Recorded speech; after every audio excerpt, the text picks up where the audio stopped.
faux? Je ne sais pas, mais je sais que nous sommes de très bons amis. Et après, tu as logé rue des Anglais, c'est ça? Oui, c'est sa mère qui m'a donné une maison. Ah, oui. Qui t'a donné comment? Il t'a donné quoi? Il m'a jeté parce que c'est mon mari. Je l'aime beaucoup. Qui? Sa mère, mais je l'aime beaucoup. Ah, d'accord. Ouais. Qu'est-ce qu'il a fait pour toi? Il a fait pour moi une petite image. Il m'aime seulement, il a pitié de moi. Oui. Il voulait t'épouser? Ah non, il n'a jamais dit ça. Il aimerait bien que je reste avec elle si Isabelle permettait.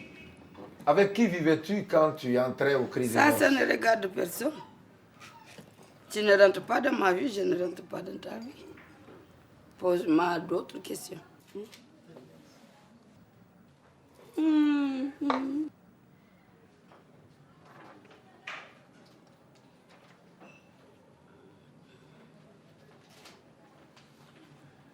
Est-ce qu'on peut parler du célibat?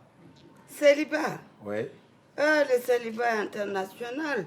Mais elle ne plaît pas à ton jet de dire qu'il me manque quelque chose. Il est très, très favorable. Ah oui, le célibat est très favorable. Ouais. Tu préfères le célibat? Ah oui, le célibat est formidable. Mais que penses-tu des femmes mariées? Écoute-moi bien, chérie. Le célibat, si tu veux être marié, si tu as fait un bon 10 ans, ou 20 ans, ou 30 ans, tu peux te marier, monsieur, avec une femme ou un homme. C'est pas pareil. Pourquoi tu as décidé de rester célibataire? Tu as connu plusieurs fiancés. Dis-lui que je suis mariée avec Agessa Ousmane depuis l'âge de 13 mois. Aguesha? Je m'appelle Liberté.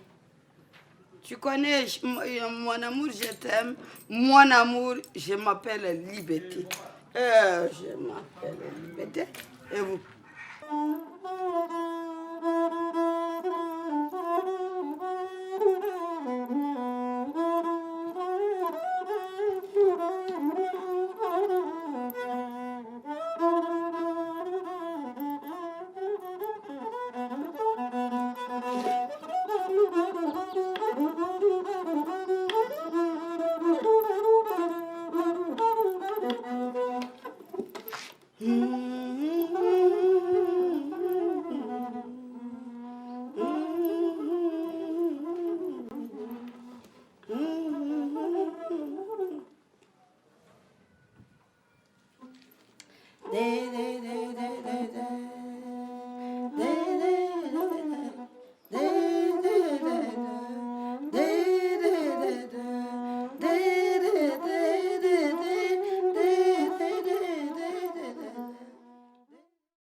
Zabou, c'est mon adolescence.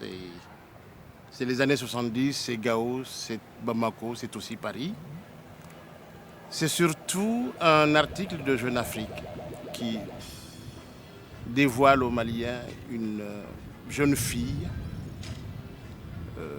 au fait de sa gloire dans un temple de l'exhibitionnisme qu'on appelle le Crazy Horse à Paris, où elle était menée de main de maître par Alain Bernardin, le patron des lieux. Zabou, c'est une certaine époque aussi, très différente de celle que nous vivons.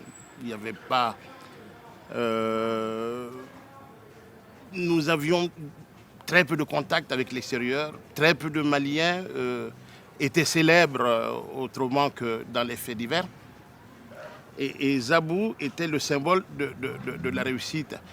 Mais une réussite dans un puritanisme de l'époque assez pesant. Ce qu'elle faisait a été très très mal perçu. Moi j'étais très admiratif parce que je voyais en elle non seulement la réussite d'une jeune fille partie seule à l'aventure, mais la réussite dans une ville extraordinairement difficile pour ceux qui évoluent dans le monde de l'art. Qu'est-ce qu'elle faisait exactement? Alors Zabou, qui a fait beaucoup de mode, a fini stripteaseuse au Crazy Horse. Mais stripteaseuse au sens noble du terme, au sens où l'entend le fondateur du Crazy Horse, Alain Bernardin. C'est-à-dire qu'elle évoluait sur scène au son d'une musique appropriée, nue, il faut le dire, mais artistiquement nue. Elle portait un cache-sexe fait de plaques numérotées de 10 à 0. Hein? C'était des cache-sexes rectangulaires avec des numéros noirs inscrits. Et à chaque pas de danse, elle lançait sur la foule une plaque. C'est ainsi qu'après la plaque 10, c'est la 9 qu'elle jette sur une foule, évidemment en délire, qui se jette